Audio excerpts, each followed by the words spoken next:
on there?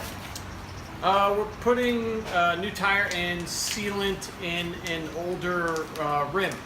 So why are you turning it like that? What are you doing when you do that? Well, we put some sealant in there, and by doing that, it kind of coats the inside of the tire. So is that something that people would have to do regularly, is flip it like that? Because if it gets put in, yeah, because that's one of the better ways. This is how the manufacturer actually tells you to kind of spread it around. You know, kind of doing something like this, and then, you know, 4 times, basically one on each side. And then how often should they be putting sealant in? Probably every 3 to 4 months, depending on where you're riding, type of condition, the humidity, the temperature, that sort of stuff. Does the sealant dry out?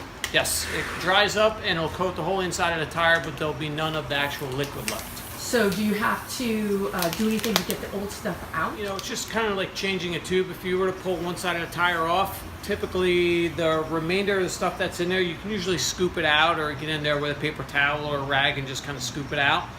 And then once you have that side of the tire cracked, you can actually pour in the new sealant from there and then kind of seal it back up.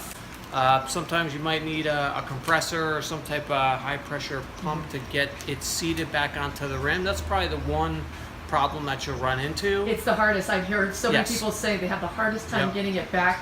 And if there's any cuts or anything in the tape on the inside, that'll kind of prevent it from sealing up also. But so do you have any like ninja trick that you do or that you could recommend to anybody who's doing this? If it's real old and you know you might have maybe a cut or two on the inside, if it's not too bad, you can usually put in a little bit more sealant, and sometimes that will kind of seal it up or patch it up depending on how big of the hole it is. But if it's anything more than 3, 4, 5 mils, and chances are it's got to be retaped. So new tape, new sealant, and everything. Yep, we sell it in kits depending on the width of the actual rim.